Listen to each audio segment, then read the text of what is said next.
이상하면 어디로 강남 내용치과 삐삐 고였네 들쑥날쑥해 교정해야겠네.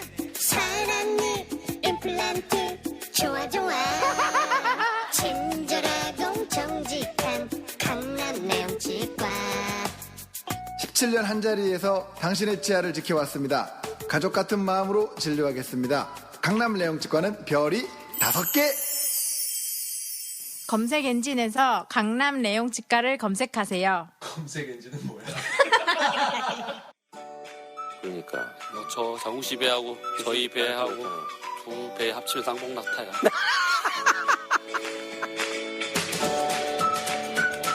식구 여러분 안녕하세요. 후식을 위한 지식, 전쟁사, 문명사, 세계사의 장옹입니다. 이 정도면 좋은 목소리 아닙니까? 네. 이 방송을 듣는 방송 관계자 여러분, 문의를 해주시면 감사하겠습니다. 하지만 전 싸게 움직이진 않습니다.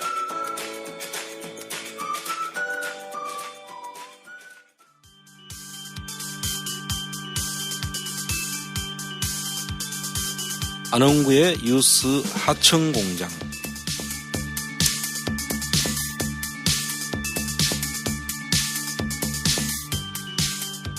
네, 여러분 안녕하세요. 반갑습니다. 자, 금일 제53회 안원구의 뉴스 하청공장 시작하도록 하겠습니다. 안녕하세요. 반갑습니다. 네.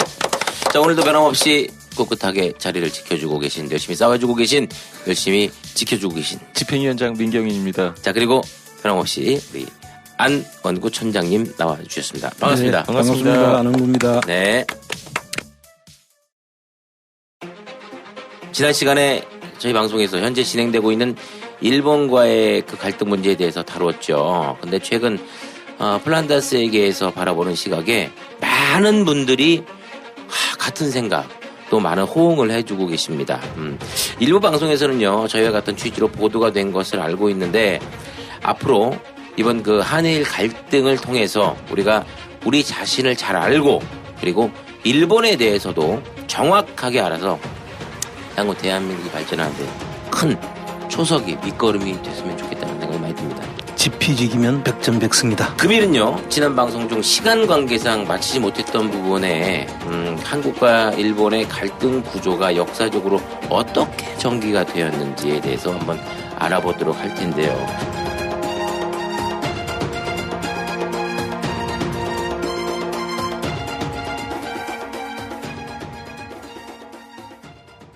자, 먼저 방송에 앞서서 저희 플란다스의 개를 후원해 주신 회원님께 감사하다는 인사를 드리고, 또 잠시 좀 소개를 좀 해드려야 될 분이 있습니다. 얼마 전 플란다스에게 회원님 중에서 이명박 전 대통령의 소유로 알려진 다스 주식 매입 자금을 해지하시면서 주식 매입 자금 전액을 또 후원을 해주셨어요. 밝히지 말아달라, 뭐 부끄럽다 이렇게 말씀하셔서 저희가 일명을 밝혀드릴 수는 없지만 아무튼 너무너무 감사드립니다. 예. 네. 사실은 이제 저희가 어쨌든 정부에서 공매 절차를 지연하고 연기했고, 그다음에 지금 재판도 진행되고 있는 상황이라, 또 뭐 사실 자금도 다 아직 안 모였고요. 그래서 네.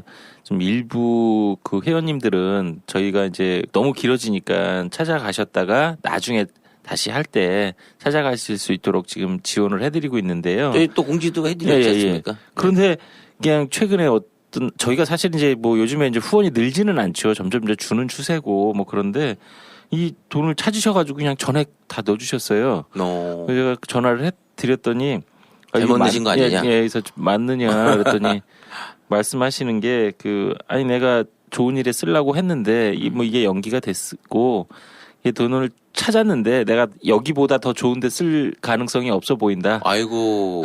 그래서 여기 다 지원을 할 테니까 잘 쓰세요. 이러시니까 제가 이거 뭐라고 말씀을 못 드리겠는데, 하여튼 성함은 제가 뭐 밝히지 않겠습니다. 하여튼 뭐 감사드리고요. 하여튼 뭐 열심히 잘 하도록 하겠습니다. 네. 아니 뭐 참 이런 말씀 두 분 앞에 계신데 이런 말씀 드리기 참 그렇습니다만, 저는 진짜 숟가락 하나 얹는 거고, 두 분은 진짜 아무것도 못하시고 항상 이 일에 대해서 열심히 파헤치시고, 그다음에 올바른 정의에 대해서 항상 노력해 주시는 수고에 대해서 무엇보다도 저희 청취자분들이 다 알고 계십니다. 두 분께 너무 감사드립니다. 네. 아니 뭐 소득 갈등이 없어져갖고 좀 그게 안타깝습니다. 예. 네. 자 이제 그건 그렇고 요즘 난리가 났습니다. 뭐 지난 시간에도 저희가 말씀드렸습니다만 저희가 그 날이 백색 국가로 지정이 되느냐 안 되느냐의 전이었거든요. 네, 하루 전이었죠. 네. 결국에는 네. 백색 국가에서 제외하기 직전 상황이었는데 우리나라를 백색 국가에서 제외했고 그리고 지난 일주일 동안 한일 관계는 더욱더 악화되고 있고 자, 이 전체적으로 현재까지 진행된 상황에 대해서 좀 말씀을 좀 해주세요. 그래요. 지금 이 싸움의 그 정의 뭐 싸움을 뭐라고 해야 되느냐. 네. 싸움에 대한 정의 문제가 지금 이야기가 되는데 뭐 경제 전쟁이다, 무역 전쟁이다 여러 가지 지금 이야기들을 경제 침략이다 뭐 이렇게 이야기를 하는데 사실 수단은 경제적인 문제를 가지고 일본이 기습 침략, 기습 공격을 해온 거죠. 따지고 보면. 그러나 이제 그 속을 들여다보면 이 경제 전쟁이나 경제 침략을 하려 그러면 이익을 자기들이 얻는 이익이 있어야 되잖아요. 그렇죠. 경제적 이익이 있을 때 침략을 하고 할 텐데 사실은 일본이 지금 훨씬 더 손해를 입는 그런 결과를 빚게 되거든요. 그 나중에 좀 쭉 설명을 듣다 보면 왜 그런지 이제 네. 충분히 이해하실 텐데 그런데 이걸 경제 침략이라고 전쟁이라고 볼 수 있느냐.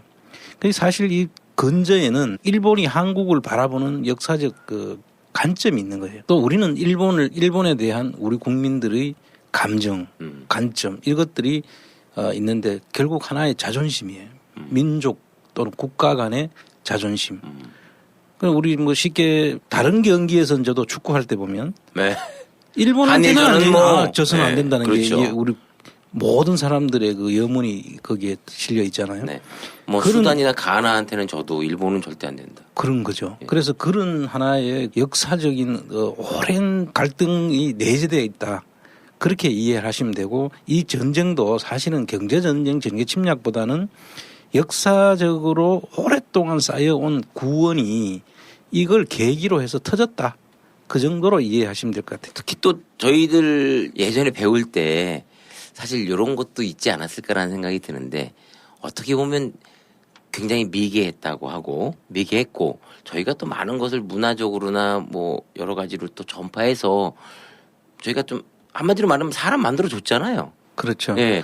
그런 부분들 뒤편에서 좀 오늘 네네. 본격적으로 좀 다뤄보겠다는 네. 말씀을 드립니다. 아이고 뭐 지금 뭐 보면 이제 요즘 젊은 세대들은 사실 예전의 어른들보다는 그런 감정이 덜했을 텐데 일본이 아주 저희 나라 역사 공부하는데 큰 계기를 준 것 같아요. 네. 감사를 드려야 될 것 같아요. 누구처럼. 네. 네. 엄마들처럼. 예. 지금 현재 그 일본의 이거는 정말 우리 국민들한테 엄청난 교훈 그리고 역사를 새롭게 인식할 수 있는 계기 또 우리의 현재 상황 이런 것들을 한번 다시 되짚어보고 정확한 그 스탠스 우리의 서야 될 자리가 뭔지 우리가 앞으로 어떻게 나아가야 될지 이런 데 대한 새롭게 한번 이걸 되새겨 볼 수 있는 그런 계기가 된 점에서는 어떻게 보면 일본한테 우리가 감사를 해야죠. 네. 저도 어떻게 보면 어차피 터질 거라면 지금 터진 게 잘 됐다고 생각이 되고 청장님 말씀처럼 저희가 좀 다시 한번 정신을 좀 차리고 그다음에 이제 뭐 역사를 제대로 알고 바로 아는 데 있어서 좀 잘 된 일이 아닌가 하는 생각이 좀 많이 들더라고요. 네, 좀 본격적으로 한번 좀 얘기를 해보죠. 여러 가지 사건들이 많이 있었습니다. 예. 그 저희가 방송을 한 이후에 며칠 안 지났죠. 사실 일주일밖에 안 됐는데요. 네. 뭐 아까 처음에 말씀하셨듯이 방송한 그 다음 날 바로 저희를 백색 국가에서 제외를 했어요. 네. 몇 가지만 제가 말씀을 드릴 텐데요. 뭐 그 사이에 사실은 뭐 더 난장판이 된 것 같아요. 근데 그 한 가지 안타까운 거를 제가 먼저 말씀을 드리면 저희가 방송했던 그날 일본 무역 보복에 대해서 항의하시고 메시지를 남기신 70대 그 어르신이 그 분신하셨어요. 네. 결국은 이틀 후인가 사망을 하셨는데 참 안타까운 건 언론이 잘 안 다룬다는 거예요. 제가 오늘 그래서 일부러 지금 방송하기 직전에 이걸 갖다 넣었는데요. 뭐 나라를 뺏겼을 때 고관 대작들이 자살하신 거는 그렇게 큰 의미가 있는 거고 이런 일에 있어서 정말 좀 일반 서민이 그 분노에 차가지고 이렇게 한 거는 기사 하나를 안 달아주는 우리의 언론 이 상황도 참 전 사실은 아주 불편하다고 봐요. 네. 뭐 사실 언론도 사실 어떻게 보면 보수 언론, 진보 언론 나눴지만요. 언론 환경이 뭐 이쪽 진영이고 저쪽 진영이라고 해서 나쁘고 좋은 것도 별로 없어요. 이런 걸 보면 아직도 멀었다고 저는 생각합니다. 어르신이 이 정도까지 했는데 젊은 사람들 중에 분노해서 간 사람이 몇 명이나 되겠냐고요. 누가 그렇죠. 자살하라는 게 아니라 네. 이런 것조차도 세상에 알려주지 못할 정도면 잘못됐다. 그래서 저희 이 플란다스의 개에서 사실 오늘 뭐랄까요, 이 참 감사 말씀드리고 애도를 합니다. 저희가 진짜. 네. 그리고 또 하나는 그 다음 날 저희가 백색 국가에서 제외가 됐어요. 사실상 우방국에서 제외된 거거든요. 네. 뭐 사실은 뭐 우방이고 싶진 않았는데. 예. 네. 사실 요번에 문재인 대통령께서 그 말씀하셨잖아요. 뭐 우리가 통일을 하게 되면 일본을 통일이 아니라 이제 경제협력, 평화협력을 하게 되면 일본의 경제를 능가할 것이라고. 네. 사실 우리가 뭐 한미일 공조 얘기하지만요. 사실 우리 통일을 제일 바라지 않다고 우리는 바라지 않는 국가가 사실 일본이라고 생각하고 있잖아요. 믿고 그럼요. 있잖아요. 네. 그리고 일본도 그걸 은근슬쩍 경계를 하고 있잖아요. 네. 우방이고 싶지 않죠. 근데 어쨌든 여러 가지 상황 속에서 우리가 할 수밖에 없어서 했는데 이제 대놓고 자기네들이 제외를 했으니까 뭐 고맙게 생각하고. 그거에서 뭐 굳이 우리도 뭐 그렇죠. 네. 예. 그렇죠. 그래서 근데 한번 살펴보니까요. 그 백색 국가로 지정되어 있는 게 유럽의 21개국, 북미의 2개국, 남미의 1개국, 오세아니의 2개국입니다. 아시아에선 우리가 유일했네요. 많이 작네요, 진짜. 일본이 예전에 타라론이라는 걸 제기했잖아요. 아시아에서 벗어나겠다는. 얘네들은 진짜 아시아 민족이 아닌가 봐요. 그 다음에 8월 3일 날 한국 정부도 맞대응을 했습니다. 아직 특별하게 대안이 탁 나온 건 아닌데요. 정책이 나온 건 아닌데 일본 수출 규제 강화를 결정을 했고요. 정부에서 강력하게 항의를 했습니다. 8월 6일 날 이거는 이제 이와는 별도의 문제인데요.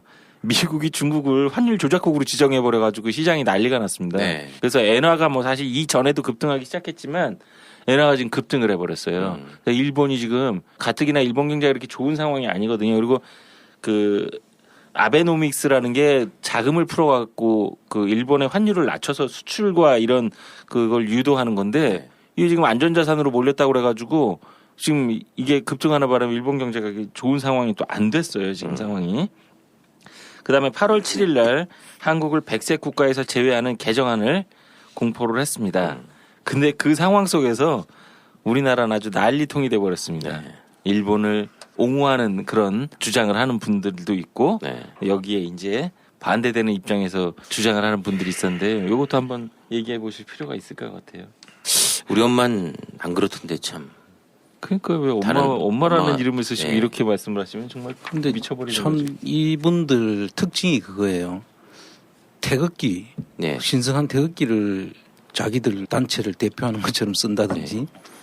그다음에 이스라엘 국기까지 왜 나오는지 참. 엄마 부대, 엄마는 얼마나 좋은 분들입니까? 그렇죠. 엄마, 우리 전부 엄마들이 없는 사람이 없는데. 무한사랑 아닙니까? 그런데 그 엄마 부대라는 이름을 써가지고 네. 마치 좀 이상한 사람들이에요, 사실. 이름을 이렇게 쓰는 사람들 치고 별로 좋은 사람들이 없는 것 같아요. 네. 태극기 부대라고 우리가 보통 통칭하는 거기에서 이제 맹활약을 하던 분 아닙니까? 네. 그리고 세월호 때도 이거 앞장서 가지고 그 아이들을 잃은 부모들 앞에 가가지고 나서서 했던 사람이고 박근혜 탄핵 문제 때도 태극기 부대로 활약했던 분인데. 전님 죄송한데요. 전 더 열받았는 건 뭐냐면 이분께서 자기 딸이 위안부였어도 자긴 이해했겠다라고 뭐 이런 식으로 또 얘기를 하셨더라고요. 이분이 이름만 한국 사람 이름이고 일본 사람 아닌가요, 이분이? 저도 그렇게 생각합니다. 한번 그 위를 한번 찾아봐야 될 것 같아요. 네. 아베에게 사죄한다, 뭐 이렇게 이야기를 했다는데 뭐 때문에 우리가 사죄를 하죠? 글쎄요. 우리가 사죄를 받아도 현찬을 파네. 아니 이유를 모르겠어요, 자체. 그러니까 사실 이제 현 정부가 싫고 문재인 대통령이 싫은 이게 너무 나가는 것 같아요. 제가. 그러니까 다른 식으로 표현이 그렇죠. 됐어야죠. 예, 예. 이건 그러니까요. 건드리면 안 되죠, 사실. 예. 이건 말도 안 되는 건데. 예. 엄마임을 이제 본인은 버린 거죠. 자기 딸을 그런 식으로 얘기를 했다는 것 자체는 네. 엄마라는 이름을 띄어야죠, 그러면. 그렇죠. 그 다른 엄마들을 모욕하는 거지 그게 말이 됩니까? 그렇습니다. 저는 이제 법이 좀 바뀌어서 이런 좀 추방했으면 좋겠어요. 그리고 지금 청장님 아까 말씀하시는데 태극기 이런 그 누구나 다 그거 우리가 다 이렇게 존중해야 되는 그런 우리의 상징임에도 불구하고 자기네들의 전유물인 것처럼 쓰고 있는데요.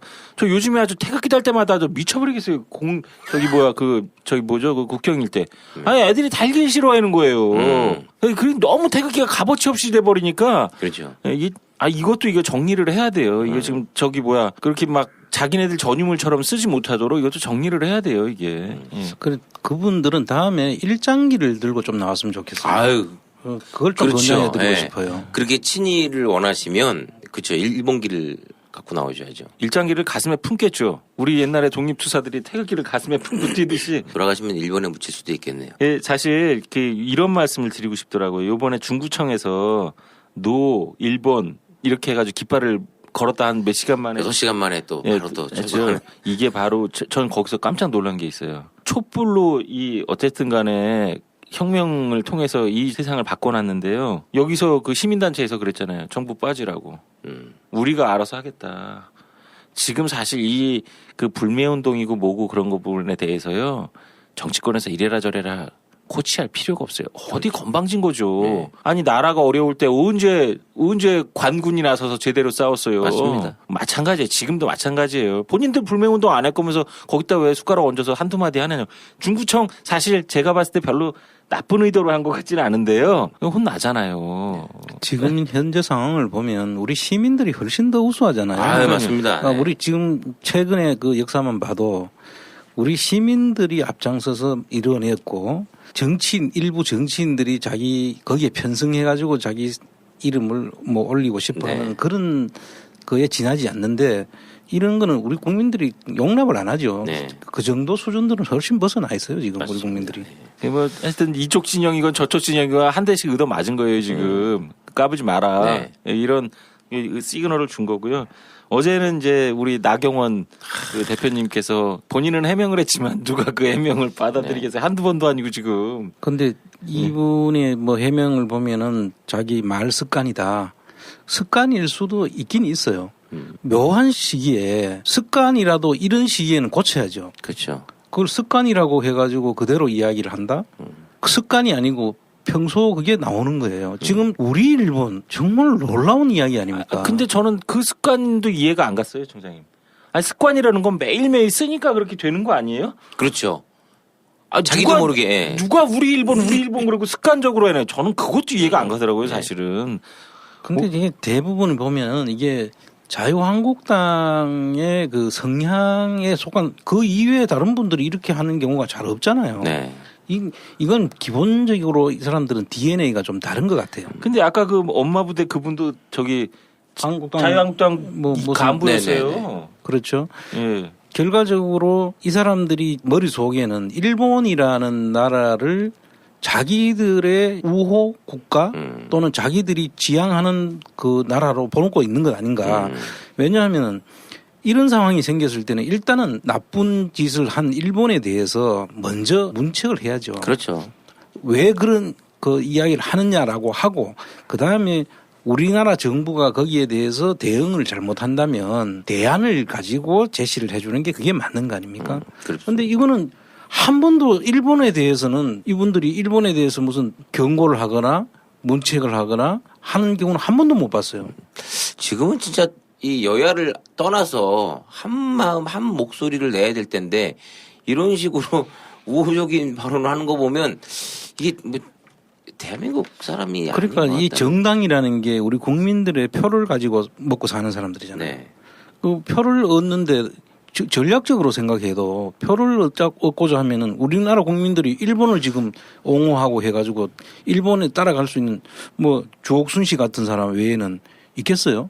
예. 그 이 사람들을 상대로 해가지고 자기들이 표를 얻겠다는 건지는 모르겠는데 아주 극소수의 우리 이 사회에서 정말 아웃사이드에 있는 사람들 아니겠어요? 네. 그런 사람들을 상대로 지금 표를 지금 바라는지는 모르겠으나 정말 이해가 안 되는 짓을 하고 있는 거예요. 이번에는 엄청 실수하신 거예요, 나경원 원내대표가. 왜냐면 이미 본인은 지난번에 그 자유대 무슨 행사에도 한번 가셨잖아요. 네. 그 웬만 그것도 실수 아니었나요? 습관인가? 습관적으로 가셨군요, 그것도. 그것도. 네. 그게 아니 생각을 해보세요. 그거 웬만한 멘탈을 가지고 거기 못 가요. 그 자유대 행사에. 네. 근데 이번에까지 이런 말씀을 하셨으면은요, 사실은 해명이 해명으로 받아들여지지 않을 수 있어요. 왜냐면 생각을 해보세요. 어떤 사람이 대한민국의 어떤 사람이요 자유대 행사 가겠습니까? 일본의 군합발이 이 강토를 짓밟은 거에 대해서 그 진짜 부글부글 끓는데 거기에 본인이 스스로 찾아갔는데 이제 와가지고 또 우리 일본이잖아요. 영어로는 마이 재팬이네. 아, 그렇네요. 왜냐면 아워 이렇게 안 우리 집을 네. 아워 하우스 안 그러잖아요. 네. 마이 하우스라고 그러잖아요. 그러니까요. 이게 습관적으로 이걸 해명이 됐다고 생각하세요. 저는 본질이 확 드러나지 않았나 이렇게 싶어요. 저는. 거기다 또 덮친 격으로 우리 정동수 목사께서 예. 강펀치 하나 또 날리셨대요. 대통령 보러 사죄라고 그런 네. 그거죠. 네. 야, 진짜 요즘에 지금 참 이런 것들을 보면요. 뭐 이거 말고도 많이 있잖아요. 네. 일본 우리 보통 지금 극우 아베를 위시한 그 극우 일본 극우들 그리고 한국의 지금 자한당에서 지금 태극기 부대와 같은 그런 극우들이 이게 맥을 같이 하고 있는 것 같아요. 네. 그렇네요. 단순히 들으면 극우끼리 그러니까 맥을 같이 한다 하면 말이 될지는 모르나 우리하고 일본하고 역사적으로 보면은 완전히 반대여야 되잖아요. 극우라고 말을 지금 붙이면 안 될 것 같아요. 저 사람들은. 쉽게 말하면 그냥 우리 일본 말을 한번 쓰면은 또라이? 뭐 그거 아니고는 이해가 안 되는 거예요. 네. 통해요. 극자 구구는 통합니다. 근데 그러나 이게 일본하고 우리나라 극우하고가 같아진다는 것은 말이 안 돼. 지금 주장하는 바가 똑같아요. 우리나라 민족이나 우리나라 국가 역사 전통을 지키려고 하는 극우. 일본의 역사와 전통을 지키려고 하는 일본 극우하고 같다 하면 그건 말이 돼요. 아, 그렇죠. 말이 안 되죠. 같은 정당일 거예요. 걔들. 그러니까 이거 정말로 이 사람들이 사고 속에 뭐가 들어있는지 모르는 거예요. 자, 이게 지금 진행되고 있는 이 한일 갈등 극복하기 위해서 이 상대국인 일본에 대해서 우리가 진짜 좀 잘 알아야 될 필요가 반드시 있다고 생각이 됩니다. 자, 그런데도 불구하고 우리는 일본에 대해서 잘 모르는 부분이 또 많이 있습니다.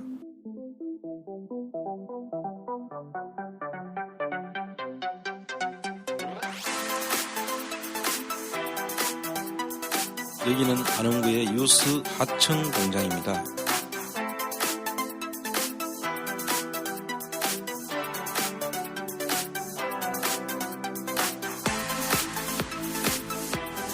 저희 방송에서 아까 저희가 서두에도 말씀드렸듯이 조금 더 깊이 있게 알아보는 시간을 좀 마련했는데, 자, 먼저 일본, 가깝고도 먼 나라, 어떤 나라입니까? 제가 알기로도 일본이라는 국호를 쓴 게 굉장히 오래됐다고 알고 있거든요.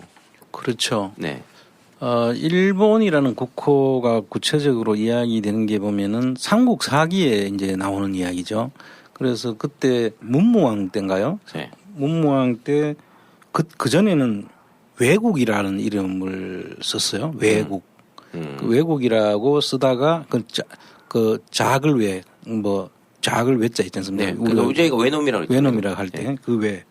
그래서 쓰다가 일본으로 이름을 바뀌었는데 이게 언제가 하냐면 그게 670년 정도 되는데 그 전에 어떤 일이 있었나 하면 660년에 우리나라 백제가 이제 멸망을 하고 그 이후에 그 3년 뒤인가요?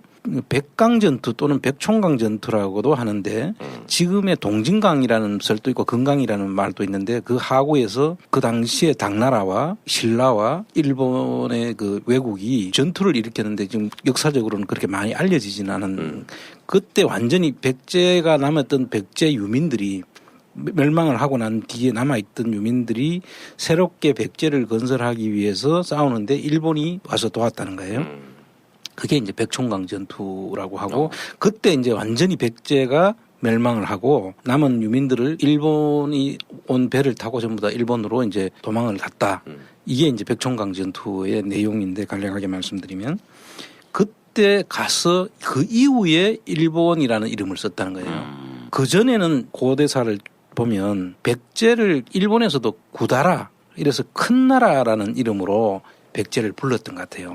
구다라. 구다라. 그래서 일본에서도 아직도 구다라 하면은 좋은 것, 큰 것 이런 의미를 지금 그 일본에서도 백제를 그렇게 부르고 있다는 거예요. 그 당시 백제가 일본의 많은 문화 문명들을 이렇게 전파를 했기 때문에 네. 그래서 그런 상황에 있던 것이 백제가 완전히 멸망하고 난 다음에 일본에서 한반도와 연을 끊는 그런 계기가 있었던 것 같아요. 그래서 그 연을 끊으면서 완전히 일본 이름까지도 일본 그러니까 해가 저는 제일 동쪽에서 해를 제일 먼저 이제 뜨는 나라다. 그 태평양 면에서는 자기들 나라가 처음이니까 네. 그 당시의 시각으로는 일본이라 해서 해가 뜨는 자리 이래가서 이름을 일본으로 붙였다는 것인데 묘하게도 그 일본이 지금까지 내려오고 있어요. 일본은. 네. 다른 나라 가도 중국이나 한국은 왕조가 바뀌면서 나라 이름이 계속 그렇죠. 바뀌는데 네. 일본은 묘한 것은 한 번도 나라 이름은 바뀌지 않았다는 게 중요한 거예요. 거기다가 또 이제 덴노. 그렇죠. 이것도 굉장히 오래된 직업 아니겠습니까? 따지고 그렇죠. 보면. 덴노라고 해서 이제 사실은 뭐 여러 가지 그 천황이죠. 네. 우리 이제 천황이라고 이름을 붙이는 거는 이제 하늘의 자식이다. 네. 하늘이 점지해준 자식이기 때문에. 지들 말이죠. 뭐. 그렇죠. 그래서 중국도 황제, 네. 천자 뭐 이렇게 이름을 하면서 자기들은 하늘의 저거다. 그래서 우리도 계속 황제, 천자라는 이름을 썼었어요. 네. 쓰다가 명나라가 들어서 물론 우리나라 역사적으로 보면 조선이라는 나라가 그 명예에 의존해서 물론 뭐 다른 의견도 좀 많이 있지만은 오면서 그때부터 시작해서 우리나라가 완전히 조선으로서 그 왕으로서 천자의 나라에 조공을 바치는 국가. 그 뭐 나라가 없었던 건 아니지만은 그런 정도로 격화를 시켜놨던 역사적 사실은 있는데 일본은 이 섬나라로서 분리되어 있다 보니까 천자국이라고 저는 계속 천황을 저를 주장해 왔다고 지금 일본의 역사는 그렇게 이야기를 하고 있습니다. 네. 근데 뭐 사실은 그 우리 역사를 제대로 좀 그래서 그런데요. 일본은 중국은 황제라고 하잖아요. 왕 중의 왕이라고 하고. 네. 일본은 부르기도 쉽지 않지만 천황이라고 하잖아요. 네. 우리도 비슷하게 썼어요. 광개토 왕은 광개토 태왕이에요. 태왕. 그렇죠. 왕 중에 제일 크다고요. 태왕이라고 했잖아요. 네. 근데 우린 잘 안 가르쳐요. 그렇게. 광개토 대왕이라고 하잖아요. 네네. 광개토 태왕이 공식 명칭이에요, 원래. 그것도 식민사관의 학자들이 이제 그렇게 격화시켜가 그렇죠. 이름을 붙여버린 거죠. 실제로는 그렇죠. 광개토 태대왕이라고 하겠죠. 태대왕. 예. 우리도 동일한 방식으로 사실은 왕 중에 왕으로 세계관 이쪽이 만주나 이쪽 그 동아시아계에서는 우리가 세계적인 관을 또 따로 갖고 있었던 나라인데 일본이 이제 섬나라가 뭐 공격도 안 받고 그러니까 자기네들 이렇게 뭐 베끼는 거 좋아하잖아요, 걔들이. 네. 그러니까 그렇게 썼는데 사실은 뭐 역사적으로 뭐 어떤 천황을 얘기하는 거예요. 그리고 뭐 지금 그 일본의 이제 5분의 천황이 바뀌었지 않습니까? 네. 그 바뀌었는데 그 전에 그 아키히토가 그 천황일 때 그 당시에 그 왕자가 백제에 있는 공주에 와서 자기들의 조상의 저라고 해서 제례까지 지내고 간 네. 사실도 있어요. 네. 그러니까 일본의 황실이라는 게 우리 백제 황실의 피가 가 있다. 결국은 그러니까 역사적으로 우리가 쭉 살펴보면 백제 왕실이 가서 일본의 지배층이 되었고 그 지배층 속에 천황가가 피가 흐르고 있으니까 결과적으로 그것도 일본 천황이 그걸 인정을 했어요. 그렇죠. 그래서 그런 걸 보면 일본이 그렇게 역사를 알면은 저가 우리를 큰 집으로 생각해야 될 그런 면도 있는 겁니다, 사실. 일본의 행정 체계를 보면은 일본이 어떻게 변천대가 왔냐면 일본이 지금 현재 행정 체계를 보면 1도 2부 43현으로 돼 있어요. 그 1도는 이제 홋카이도인데 네. 홋카이도는 이제 이게 사실은 원래는 일본이 아니었어요. 네. 홋카이도하고 오키나와라고 부르는 네네. 유큐라는 나라가 있었는데 그렇죠. 홋카이도가 북해도잖아요. 네. 이 북해도하고 오키나와는 사실 메이지 유신 이후에 일본이 점령한 거예요. 그래서 일본이 그 전에는 사실은 일본이 아니었고 이거를 점령해서 지금 이제 일본으로 이제 완전히 편입을 해버린 그런 상태였고요. 사람들 대마도가 우리하고 가까우니까 대마도는 왜 일본이냐라고 하는데 대마도는 그 전부터 일본으로 일단은 봐주고 있어요. 그런데 사실 대마도라든지 지금 독도 문제라든지 뭐 울릉도라든지 그때는 이 공도로 사실은 그 안에 먹고 살기가 거리가 없어요. 그렇죠. 곡식이나 이런 게 재배가 안 되는 데다 보니까 그런 데는 옛날에는 그 지금처럼 뭐 강물 자원이라든지 대륙붕에 어떤 뭐 그 지하 자원이 있다든지 하면은 그걸 국가 영토로 볼 텐데 그걸 우리가 편입을 해봐도 쓸모없는 땅이라고. 쓸모없는 땅인데 괜히 우리가 조정해서 먹여 살려야 되잖아요. 그 국토의 그 당시의 사정으로 보면은 별 의미가 없었어요. 그런데 어쨌든 그 나라에 속해 있었던 거는 사실이고 다만 북해도와 오키나와는 다른 분명히 왕이 있는 나라였는데 그걸 갖다가 일본이 점령을 해가지고 자기들의 편입을 시킨 건 사실입니다. 원래 그 원주민들 또 대학살이 또 일어나지 않습니까? 그렇죠. 예. 그 잘난 애들이에요 보면. 그러니까 자기들의 이익을 위해서는 뭐 나중에 이제 뭐 메이지 유신 이야기도 나오면서 이 점령을 했다 하는데 일본은 자기들이 가지고 있는 지리적 환경이 보면은 지진이 많이 나잖아요. 한 태평양 그 지역으로 해가지고 그 밑에 지층이 문제가 있고 해서 계속 지진이 거의 일본은 매번 일어나는 나라고 그다음에 태풍이 올라오면은 태풍이 전부 다 일본을 안 거치는 경우가 거의 없어요. 네. 그래서 일본 사람들이 숙명적으로 이런 천년재해에 대해서 옛날에는 뭐 방비가 없었잖아요. 거의 죽는 길밖에 없거든. 숙명적으로 받아들이는 거예요. 이 사람들 일본이 저렇게 좀 잔인하고 생사에 대해서 좀 어떤 의미에서 초월할 수 있는 게 가미카제 뭐 공격이라 할 때 자기 목숨도 바치고 쟤네들이 할복을 하고 이런 자연재해에 대해서는 어떻게 보면 초월한 그런 사람들이 된 거예요. 이래 주구나 저래 주구나 그래, 그냥 그런 그렇다. 그래서 일본은 자기들 나라에서만 영원히 살 수 없다라는 생각을 할 수도 있다고 저는 생각을 해요. 그래서 얘네들은 항상 대륙 이 진출을 어디 쪽으로 하는 게 그 정한론을 그 요시다 쇼인이 이야기가 나중에 나오겠지만 그 정한론을 편 그 요시다 쇼인이 쓴 책 유수록이나 이런 데 보면 지금 보면 뭐 만주, 대만, 뭐 유큐, 필리핀 뭐 이런 데까지 또는 인도까지 명나라까지 자기들은 진출해야 된다고 이야기를 하고 있어요.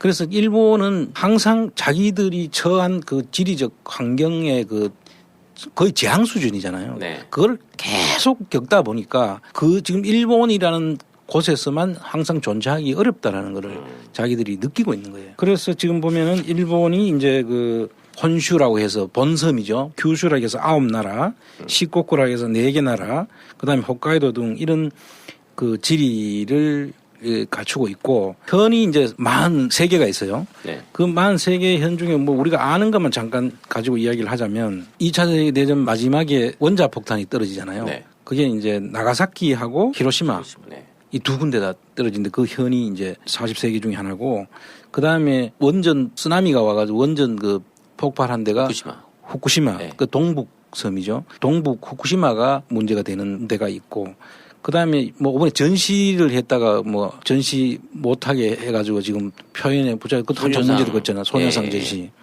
그것도 이제 아이치현이라고 이제 그다음에 이제 거기가 선동열 선수가 그 주니치 드래곤즈 활동했던 그쪽이잖아요. 아 그래요? 그 지역에. 그리고 한참 문제되는 그 나중에 보면은 이제 요시다 쇼인이 나왔던 조수번이라고 그게 지금 현재는 야마구치현이에요. 근데 지금 이 야마구치현 여기를 잘 봐야 되는 게 이제 시모노세키 지금 왜 부산하고 네네네네. 그 하간이니까 그래서 부관 페리호가 뭐 이런 이야기 많이 들었죠. 예. 다른 건 몰라도 부관이라는 말은 네. 많이 들었잖아요. 네. 부산하고 이제 시모노세키를 사이를 와가는 이제 여객선인데 그 부관 그 간자가 시모노세키 있는 데가 야마구치현이에요.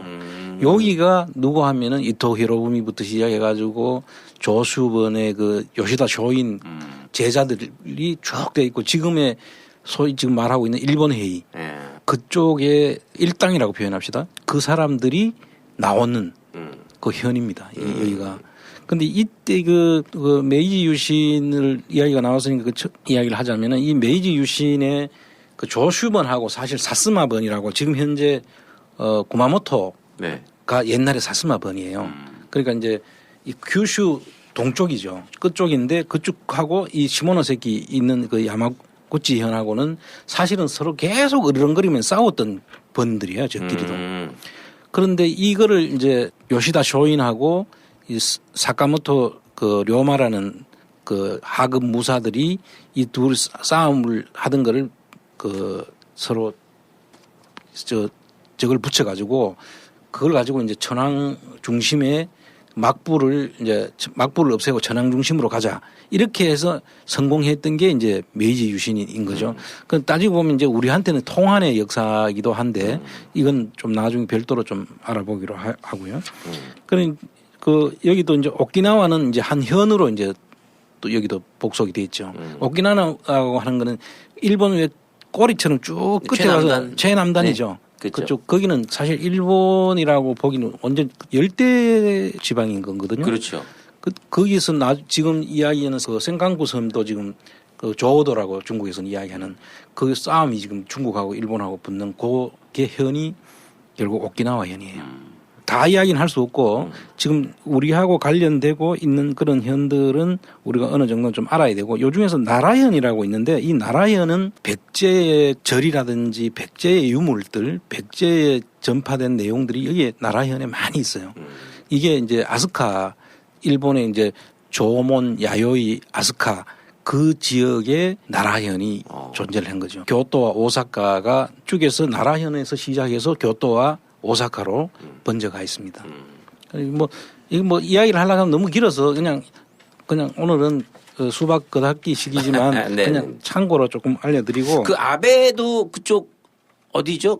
아베가 지금 조슈번. 예, 그쪽 지역구. 시모노세키 야마구치 예. 아베예요. 예. 그 여기 아베 이야기를 좀 더 하면 나중에 좀 설명하겠습니다만 아베 그 외조부.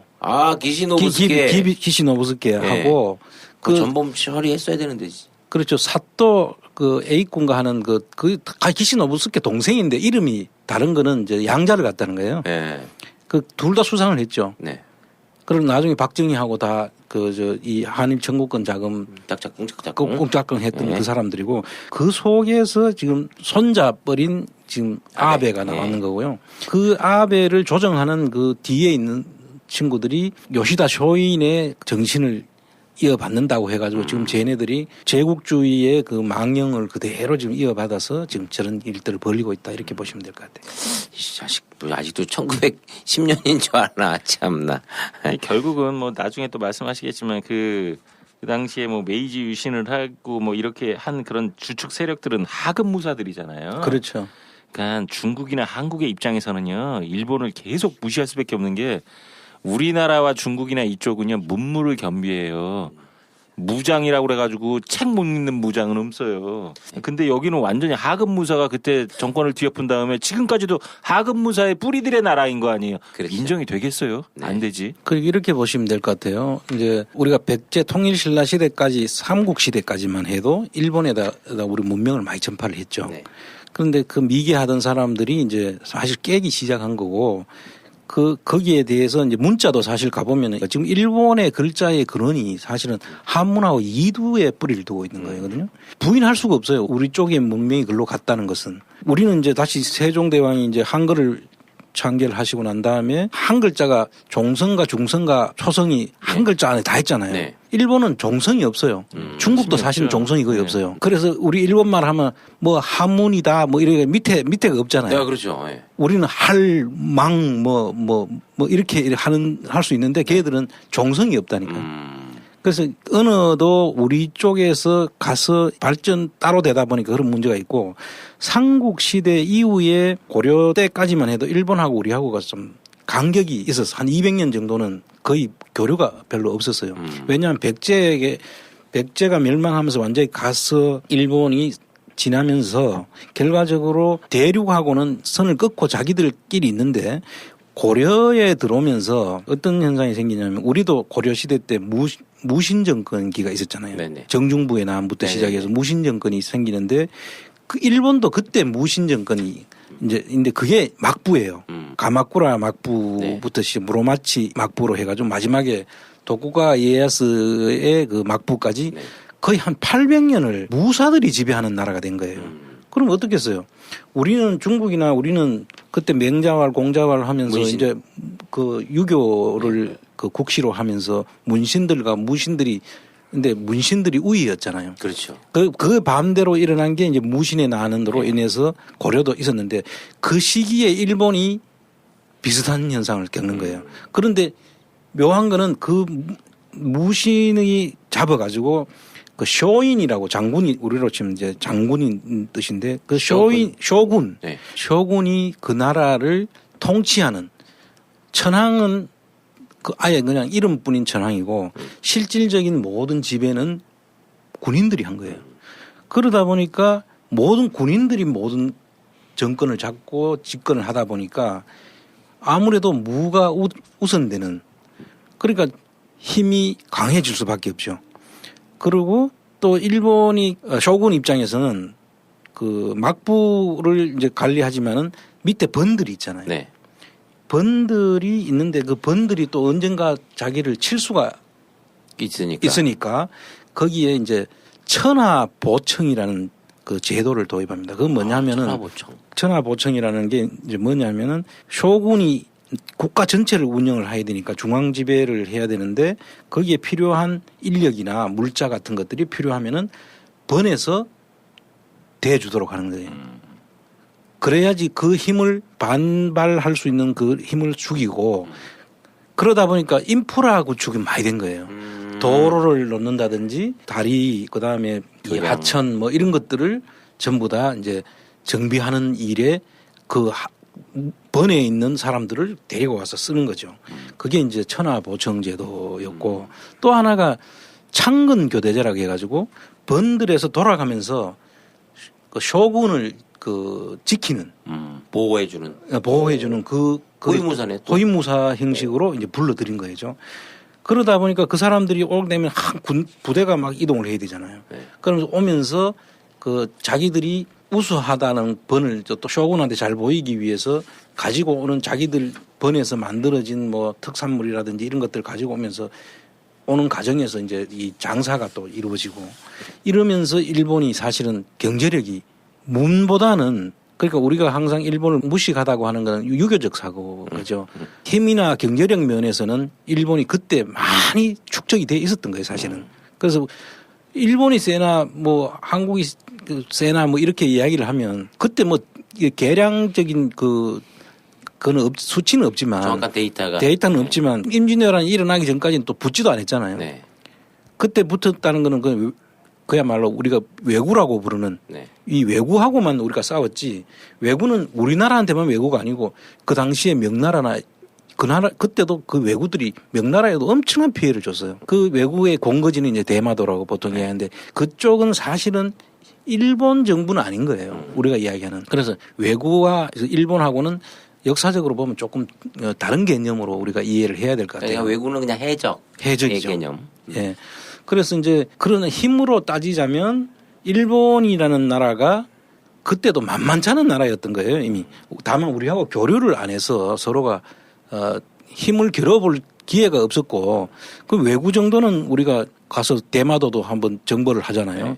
그 정벌을 하고 이렇게 하는데 그 일본하고 우리하고 조금 더 역사를 거슬러 올라가면은 우리는 외구들한테 피해를 보면서 전라도 지방에 지금 가면 그 애비 우리 네. 뭐 무서운 아이들한테 무섭다고 뭘 이야기할 때 애비 그러면 안 돼 이렇게 네. 이야기하잖아요. 애비 만지지 마. 네, 그렇죠. 그 애비가 입이에요.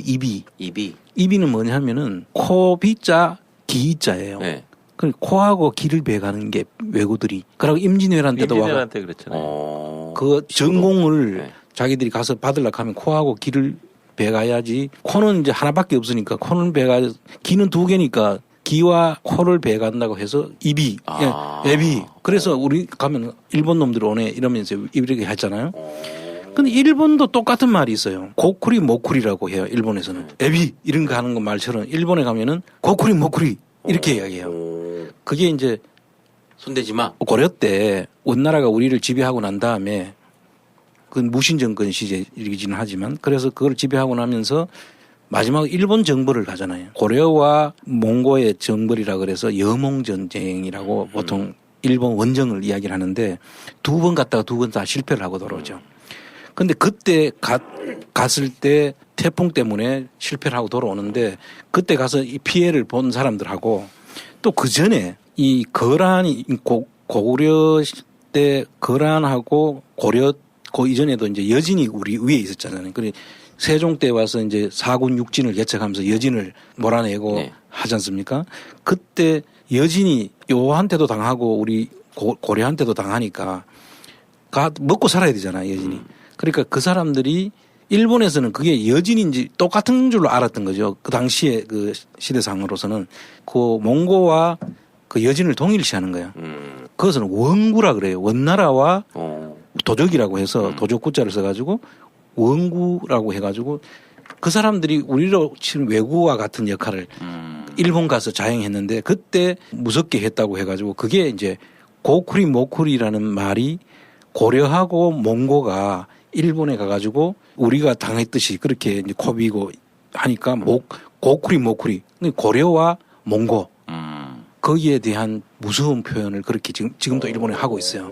아, 이건 또 몰랐던 사실입니다. 예, 예. 그래서 지금 일본은 일본대로 우리는 우리대로 과거의 침략과 그 침탈을 당한 역사가 있고 그 당시에 와서 약탈해가면서 우리 양민들을 괴롭혔던 그런 것들을 우리 사람들 그 속에서 지금 우리가 전해져 내려오고 있는 거죠.